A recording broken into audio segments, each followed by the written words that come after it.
Hey everyone, it's Michael GoosebumpsFan. Today we're going to be talking about another thing like Goosebumps. I'm an idiot. Just so you know, I accidentally I recorded this particular review, or thing like Goosebumps segment, whatever you want to call this thing, and I deleted it last night by accident, thinking it was an old video, because usually what I have to do with the new computer setup, I don't know if anybody knows this that's new to the channel, I had a video I uploaded a while back talking about how I had to cancel a lot of projects I had ready for October this year, because my old laptop's backlight went out. I didn't want to fix it because I already had a newer laptop that I could just use, so I started using that. Lost a lot of the features I had, some old stuff I had, like the Audacity feature on my actual laptop that I could upload with like my voice recorded and stuff like that. I lost a lot of things, a lot of old videos and stuff I had on that. But even so, this is a situation where I'm still trying to get used to certain things on the new laptop. For some reason, at some times, my reviews will be split in half. I don't know why. So I thought that I always keep the videos on there and don't delete them off the camcorder until I'm done officially and I have them uploaded on YouTube.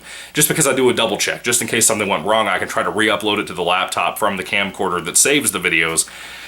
So I had them on here. I thought they were old videos and I deleted them last night being stupid when I was trying to record some newer reviews for Dolls and for Dolly Dearest and the weekly book haul and stuff for Goosebumps.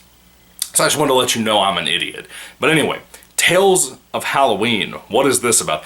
Now, I will tell you up front, this is an adult horror movie. It is R-rated, I believe. Yeah, rated R. It came out in 2015, and I really dig the film. It has a lot of cameos from a lot of different horror film celebrities, like Felicia, is it Felissa Rose? I think is her name, the girl from Sleepaway Camp, the original. There's a lot of big horror icons in the movie. Not like people like Kane Hodder, at least as far as I know. I don't think Kane Hodder's in it. But I thought for the most part, I thought this was pretty entertaining. I actually like this more than I liked All Hallows Eve, which I've uploaded the review I did about a week ago. Uploaded it today before this particular video. So that's why I'm wearing a different shirt in both videos, just so you know. I did record the All Hallows Eve review like last week, and I deleted it, and then I was like, I want to upload it, so I'm going to do it. We're right at October, of course, so this is a great film to actually watch around Halloween time. I actually really dug most of this. It's not amazing by any means. I haven't seen Trick or Treat, which is another horror anthology film, kind of like this. I haven't seen that in so long since it came out on DVD, so I don't know if Trick or Treat is better or worse than this, but I like Tales of Halloween. I actually think it's a pretty good movie. This particular horror anthology is kind of different from a lot of them. This has 10 short stories in it. Darren Lynn Bousman actually worked on this as well. He did his own short film for this, and I love Darren Lynn Bousman. For anybody who doesn't know who that is, basically he made like 3 or 4 Saw movies, and I'm a huge fan of the Saw franchise. Even though I'm not a big horror movie guy anymore, I love the Saw movies. There's some really good, creepy thriller type stuff. I won't talk about those here on the channel because they're not like Goosebumps in any way, shape, or form. But those are really fun and crazy, like, cop movies that I love to death. Anyway, Darren Lynn Bousman's involved here. You have just a lot of different horror directors that have worked on many things in the past. Joe Dante, who worked on Gremlins, is involved here. So many different people, so many different, again, character actors from the horror, just legacy of horror as a genre are involved with this in some way, shape, or form a lot of the time. Really interesting stuff. If you're a fan of horror as a genre with movies specifically, I think you'll like this. I think there's a lot of stuff to have fun here. This is mostly a silly, over-the-top, low-budget, goofy movie. There is quite a bit of stuff that makes it clearly look like a low-budget movie. And not all of the shorts are home runs, frankly.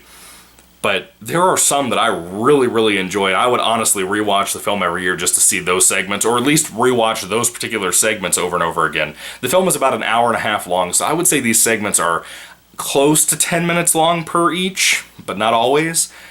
Some fly by, some are not so fast. But I do happen to notice on IMDb that somebody actually, I think his name is Claudio Carvalho. Anyway, thank you, fellow. He's from Brazil. He actually wrote out a little tiny summary of each of the 10 segments, so I can talk about all those here on the channel without forgetting any. I don't know if you want that. It might be a long review. My first recording of this was about 18 minutes long. I figure this one's probably going to be about as long unless I speed up and shut up, but yeah. One of the coolest things about this particular movie that I really, really liked was that it opened up with like a pop-up book of a city. And of course, all of these little short films, I almost said short stories, they are short stories, but they're short films first and foremost. These are all kind of tied together. You'll have the same characters popping up in different places, or you'll hear like a murder that happened in one story being mentioned in another story. You'll have at one point somebody mentions a UFO because a UFO shows up in one of these stories. And this thing is everything from a parody to just a fun, creepy time. There are things in sillier, goofier stories that are actually kind of creepy that I want to talk about more, but then there's some really bad segments out there. This is not like an amazing review for this movie, but it is a positive review. I want to make that clear. This is a fun movie, and that's what it's trying to be, and I recommend it for that alone. I dropped my phone. I recommend it for that alone. I think it's well done. Mostly, I think it's well done. Now, I am going to review, or rate, after I do a small review discussion on each different short story, I will give you a small rating for each of them on a 5-star basis, and that's mostly framed in enjoyability more than quality, I would say. But still, the first segment is called Sweet Tooth. I actually really, really like this one. It's one of my favorites of the entire film, but not my very favorite. That will go to one later on that we'll talk about. Sweet Tooth is basically about a boy that is eating candy after he went trick-or-treating. He's hanging out with his sister and her boyfriend. And they start telling about this story about this kid that once upon a time who loved to trick-or-treat, his parents would not give him his candy. They would actually go and eat all of his candy at nighttime after they sent him to bed after trick-or-treating. He never got to eat a piece of candy ever. And the kid apparently kind of went crazy and killed his parents. It's kind of like this urban legend type feel, and it worked so well. I really like this segment of the film because of how urban legend like it was, and then the villain that pops up in it is so eerie, and I really, really like it for that alone. If they would ever make a series of these Tales of Halloween films, I would love to see that guy pop up again. He was very creepy. Now, the film itself does have a lot of jump scares, by the way. Not just this short, but all of the films. They do have a lot of just random jump scares. Some are okay and not bad in any way, shape, or form. Some are not good at all. Some are pretty bad. This is one that I think actually does the jump scares pretty well, honestly. And there's one with the villain just, you have a girl that is just staring off into space. We can't see what she's looking at. And all of a sudden you see the clown just go bolting across the room, across the door frame. And you couldn't see him standing there at first. It worked so well. It was really surprising. Sweet Tooth is a really good short film. Which, by the way, the clown, I just ruined it. I'm sorry.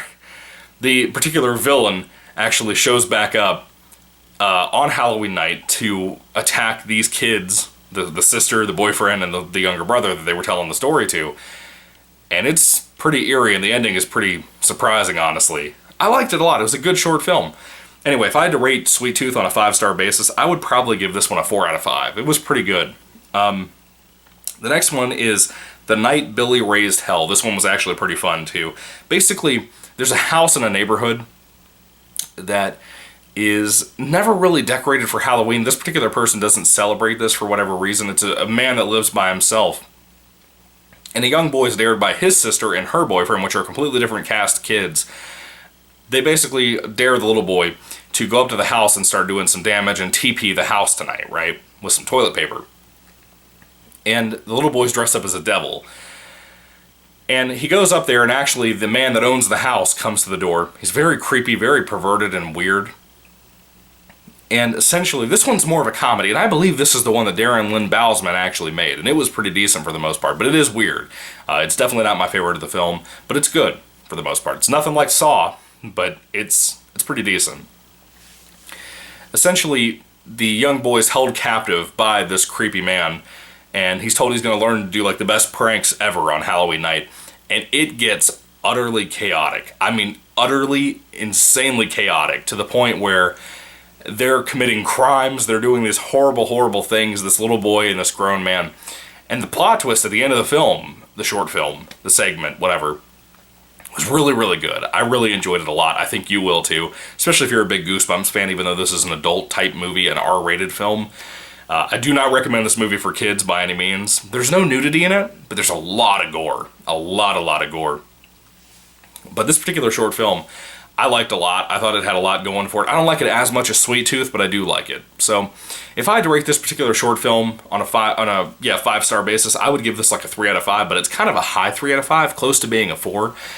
If Darren Lynn Bousman made this, it just shows to me how much of a good filmmaker he is and how he knows to have fun with what he does.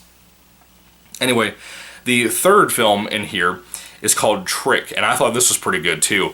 Essentially, a bunch of friends, there's 4 friends in particular, are actually hanging out one night. They're grown adults, and they are handing out candy when the doorbell rings. They're also watching Night of the Living Dead, which, by the way, Night of the Living Dead and Carnival of Souls are 2 George Romero films that are public domain, and they're shown all the time in this movie, throughout all the shorts. People are showing them all the time, and I really love that about it, because those 2 movies alone, if you want a really good Halloween film to watch, Night of the Living Dead, the original, and Carnival of Souls are 2 fantastic ones to watch. Really, really creepy stuff. I love those movies. But anyway, the friends are hanging out, and all of a sudden a little girl dressed like a witch comes up. She's very creepy acting, very just hesitant, and she just starts stabbing the guy that answered the door. And basically the kids are breaking into the house and trying to go after these folks, and you don't really know why until the end of the short film. I actually thought it was very creative. It is a more low-budget segment in the film itself, but I really liked it. I thought it was pretty fantastic. One of the highlights of the movie, in my opinion. The overall film, I would say. If I had to rate Trick on a 5-star basis, I would give this a 4 out of 5. Very good. Very, very good to be so low budget. The fourth segment of the film is called The Weak and the Wicked. Now, essentially, this is about a group of bullies. There's a girl that leads them, and she's very good, by the way. She's probably the best actor in the entire movie, I would say, probably off the top of my head. She's very tense, very just eerie, just the way she carries herself. She's just a tough chick, period. And there's 2 guys that follow with her, too, to bully people. And they're like grown adults. And I think they're supposed to be like 15 or 16 in the film. I could be wrong about that, but they're clearly like grown adults, like 25-year-olds. And they find a kid out in an alley and they start trying to beat him up. But then all of a sudden this other guy shows up, and he has like a helmet and a mask and stuff that has like antlers and all that built out of it. And he basically threatens them and tells them like the Dark Lord, like Voldemort type person, is going to show up and kill them. He's basically trying to threaten them with a demonic spirit. And this thing may or may not exist. They don't really know. Now, the background to this main guy and his involvement with these 3 bullies is actually pretty fascinating. This is more of a character-motivated story. I actually thought the particular story that shows up later on about this guy that shows up, I thought that his background was very fascinating. I actually really liked this. Now, the third piece, the third act, whatever you want to say, of this short segment, I really don't like. I think the finale kind of sucks, honestly. It's not very good. This short film is fine for the most part until you get to that segment. I just don't love it. But if I had to rate this particular short film, The Weak and the Wicked, on a 5-star basis, I would probably give this one probably about a 3 out of 5. It wasn't spectacular, but it wasn't really good per se. The 5th segment of the film is called Grinning Ghost. And this one was pretty cool too. I actually really thought this was creepy and tense. If you want a really creepy thing to watch, it feels like a kind of creepypasta urban legend type thing. This was good. Lynn Shay is in this from Insidious. I love Lynn Shay. She was fantastic. She was in the original Nightmare on Elm Street. Lynn Shay is fantastic. She's in Dead Silence. For anybody who hasn't seen that, you're missing out. Lynn Shay is awesome. Such a sweet woman. I just love her. She seems like a very down-to-earth lady. And she's been a horror actor for a very long time, and I really, really love that woman. Anything she pops up in, she's pretty much good, especially in Insidious. She's fantastic in Insidious 3 and 4. But anyway, that's neither here nor there. Essentially, she's talking to her daughter and a bunch of friends on Halloween night at a Halloween party that she's hosting in the town that all of these other short films are taking place in. And she tells them about this grinning ghost woman, that if you're walking home for whatever reason by yourself at night and you hear this witch's cackle type thing out in the middle of the road behind you, do not turn around and do not look at it. Immediately I got this chill down my back, not telling you just now, but when I was watching it, because just this urban legend feel, this atmosphere to this particular episode is so good. And I would say the atmosphere to all the segments in total as a big whole movie, this Halloween and fall time feel to it, it's just magnificent. It's made by the October Society, which really says a lot by how much they made it feel like fall time. And there's a lot of movies that try to be very Halloween-like and don't do it as well as this film does, in my opinion. I really, really like this segment. Of course, all the things that the mother talked about start happening to our main character.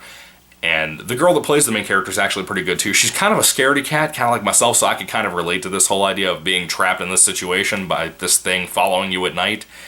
It was creepy, and it had some tension to it. And one of my favorite shots in horror ever is in this film for this particular segment. A girl walks through her white picket fence, runs up to her house, starts trying to get in her house. And when she's walking up and the camera's following towards her, on the white picket fence, you can see these shadows of hands coming out and going like this, like they're going to try to grab her, right? It was just really, really well done. I really like a lot of this film. I think it's one of the most genius shots about the entire film. Out of all the segments, this is a really big highlight, and I recommend it. Grinning Ghost, if I had to rate this on a 5-star basis, I would give this segment probably a 4 out of 5. It was very good. Very, very good. Now, the 6th segment of the film is called This Means War. I really, really like this. Basically, there's a guy, it shows a year beforehand, and then it shows the present time that's involved with all these other little short films out here. This one was very creative and very creepy in a lot of respects. But it was also silly and fun, and funny, for that matter. It had a lot of humor throughout the movie, but in this particular segment, it's very prevalent. Essentially, you had a guy who, a year ago, he and his wife were talking about how they couldn't have kids for whatever reason. And he tried to make her laugh. And it turns out that she is a witch. And she goes completely red. Like, her skin turns red. She grows 2 more arms out of her back. And she just basically slapped him across the face after he dressed up their dog and tried to cheer her up a little bit just to make her stop crying on Halloween night. The next Halloween, the current Halloween that the other segments take place in, they are talking and everything. She has him dressed up as Hansel from Hansel and Gretel, and this has a big Hansel and Gretel feel to it, which is really interesting too. But the wife dresses up as the witch that cooks Hansel and Gretel, or tries to for that matter. And essentially she is trying to obsess over kids, right? And when kids come to the door, particularly one that just dressed up like Hansel from Hansel and Gretel, just like the main character is, the main character starts to panic and he does everything he can to get this particular kid out of there so nothing happens to him. Because he figures this witch is probably going to try to eat this kid. It's basically like this woman is holding him hostage, you know? Not the kid, but the grown man. And it works a lot. I really, really like it. I think it's a really good segment. Again, the humor is amazing. The girl playing the wife or witch, she's actually the girl from Walking Dead that had like the very short haircut, which is probably not very, very explicit when it comes to Walking Dead because many women have short haircuts on that show. She's not Maggie, is what I'm trying to say. She's the other chick. I think she was British on the show or something. But anyway, she was good. She was really good. She was way better here than I've seen her in anything else. I highly recommend that particular segment. If I had to rate This Means War on a 5-star basis, this particular segment I think I would give like a 4 out of 5. It was very creative, very fun, very well done for the most part. If I had to rate, I already did that. When it comes to the 7th segment, it's actually called... this one's called This Means War, apparently, according to IMDb. I think this guy made a typo or a mistake of some sort. This particular one might be called This Means War, I don't know. But this one is basically about a guy who decorates his Halloween yard. He decorates his yard for Halloween the same way for like 25 years in a row. And this particular year, a bunch of idiot heavy metal rock heads basically pop up across the street and move into the house over there. And they decorate their yard not in a kid-friendly way, but in a very demonic kind of way, like a very scary way. And they play super loud rock music, and it basically drowns out everything that this main guy has done for 25 years or so. And it really pisses him off, and he runs across the street and basically gets in a big argument, kind of in a National Lampoon-style argument, with the guy that moved in across the street from him. There's a lot of disrespect on both ends from the main character and from the guy across the street about decorating on Halloween and about trying to respect everybody when it comes to your loud music, essentially. It's kind of like a Dennis the Menace almost type thing, but without Dennis. It's just kind of people arguing about whose music is louder and who should respect who. It's basically what it is. And they get into like a big throwdown where they start destroying each other's yards, and it just goes insane and over the top. This is not really a good short. It sounds like a good short. It sounds like a really good execution for a short, and it's not.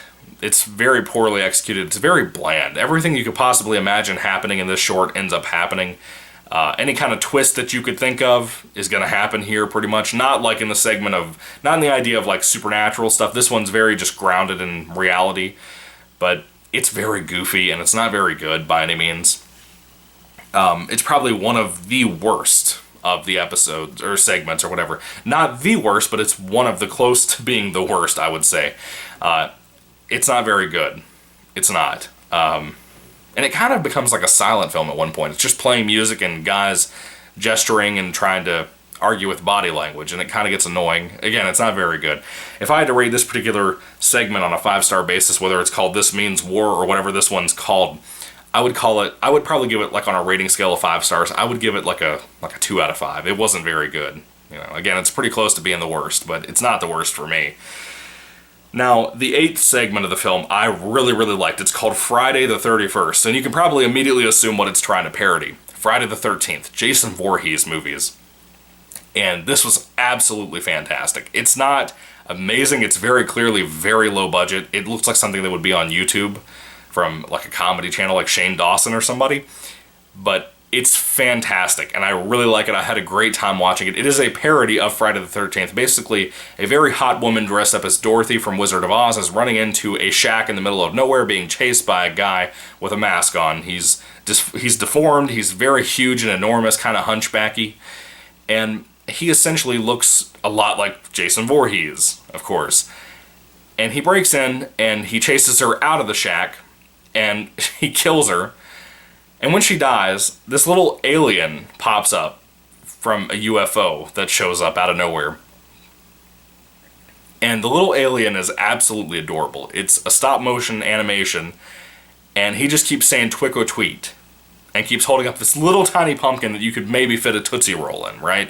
And he keeps lifting it up and trying to get Jason Voorhees, the rip-off parody, whatever, to give him candy. And it keeps saying it doesn't have candy on it. Like, it doesn't say it, but it keeps gesturing it, like patting its pockets and stuff. It's so well done to not have any dialogue, pretty much. And he basically just gets mad at the alien and steps on it. Well, the alien turns into goop, and it goes inside of the woman, like in her mouth, and it possesses her, and she turns into like a witch-type thing, and her eyes start glowing green, and she like floats off the ground and starts going after the guy. Basically, this woman and the Jason Voorhees thing start fighting after she scares him so bad that the Jason Voorhees parody runs back into his shack and tries to bolt the doors and stuff on her, right? It turns into this complete table turn type thing.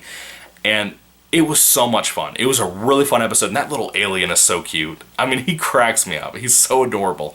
And the fact that he only says "twick or tweet" over and over again, it's gold. It's absolute gold. I love the segment. It's one of my favorites of the entire actual film in total. If I had to rate it on a 5-star basis, I would easily give this a 5 out of 5. It's a fantastic short. Very low budget. Like I said, that might bother some people more than it bothered me. There is a lot of gore in this episode. I would say it's not the goriest, though, even though the whole film has a lot of gore in it. But still, really good episode. Really good segment, I mean. Short film, whatever. 5 out of 5 for me. The 9th and next to last segment is probably the worst of the entire film. And to have it right before the best, for me, of the entire film is pretty sad and shocking, because I thought at this point, when I saw this short, I thought at this point that it was going to go way downhill, and it didn't.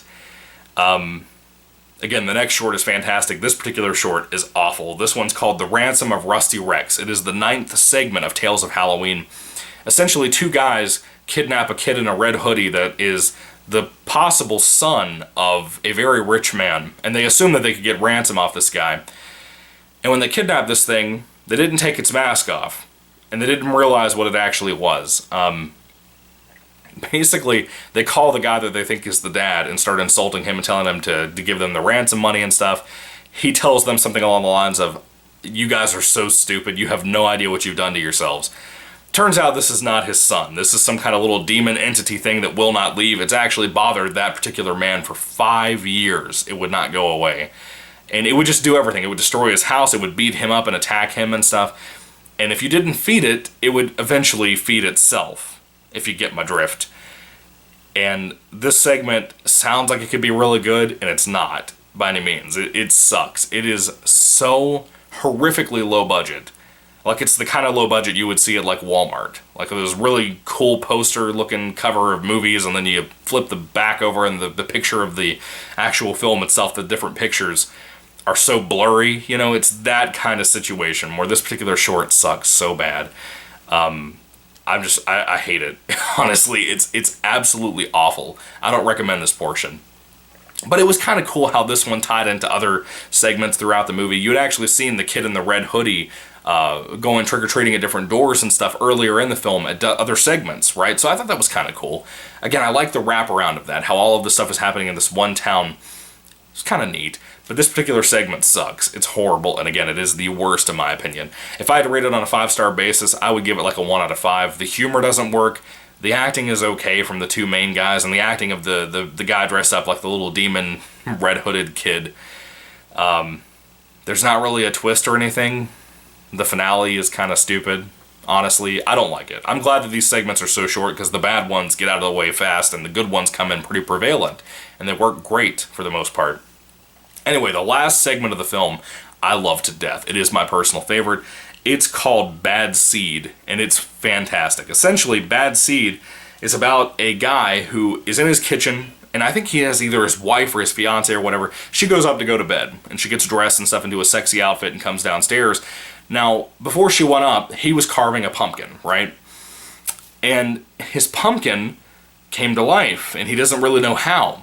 When his wife or fiance or whatever, girlfriend, whoever it is, comes back downstairs, she looks, and the pumpkin is over his head. Specifically, his head is inside of the pumpkin's mouth. The pumpkin is trying to eat this man, and it bites his head off when he tries to pull it off his head. Which reminds me tremendously of Goosebumps Wanted the Haunted Mask, if you've seen that particular book and read it. Yeah. This was so gory. I mean, probably the goriest of the entire film, in my opinion. And it was so insane and wild. I love this kind of story because this is so much like a Goosebumps type thing. And essentially the pumpkin grows vines out of the bottom of it so it can walk and climb and stuff, and it scatters out of the room, kind of like that head with the spider legs from The Thing, the John Carpenter movie from the 80s with Kurt Russell. And it takes off. It gets out of there as fast as possible. And it is so bizarre and weird and silly and goofy, because then there's another subplot going on the side about this chick that's a cop, right? And she has been told by her boss about all these different things, like the UFO showing up and all these different crimes that are being committed that nobody can explain, nobody understands, stabbings of people and all kinds of stuff that we've heard about throughout the movie and we've seen throughout the movie. And she's supposed to go try to find whoever, whatever animal or whoever as a person bit off this guy's head. And so she goes on the hunt for this pumpkin, that may or may be a pumpkin that she knows. She doesn't really believe it's a pumpkin, but other people are like, it has to be a pumpkin. Including the witness, the fiance, girlfriend person that saw her husband or whatever's head get bit off. You know, so nobody can really figure out what's going on with that. This was such a fun short. I enjoyed it so much. I thought the ending was even creepier, especially when the kid, there's a kid in this movie, not throughout all the segments, but in this particular short, there's a kid that encounters the pumpkin. And that was honestly horrific to watch. I mean, it wasn't like super gory or anything. It wasn't, you know, heartbreaking, but it was actually kind of shocking, and I really liked it a lot. Bad Seed is a fantastic short. It is easily, like I said, my favorite of the entire segments of the film. If I had to rate it on a 5-star basis, I would easily give it a 5 out of 5. I also like throughout the whole film itself, you have this radio host played by another famous horror actress. I don't know her name, I don't know what she was in, but I know she's famous. I saw her face and stuff on IMDb, which I just had on my phone, but I don't want to look into it, because I don't want to waste your time in the middle of this review or anything. And I don't edit, so that doesn't help anything either. The video is already too long as it is. But this particular radio host usually will start up every single segment, essentially, with telling you about how tonight's the night of spooks, and all kinds of really creepy things are going to happen tonight because it's Halloween time, and it just works. It adds so much atmosphere to Tales of Halloween, and it works tremendously well. This film was a success, in my opinion. I thought it did a really surprisingly good job, for the most part. And I recommend Tales of Halloween. If you like Goosebumps type stuff, if you like just anthology horror films and stuff, again, this is not a kid's film by any means. Do not be, confused by that. It's not. It's R-rated. It's very clearly extremely gory.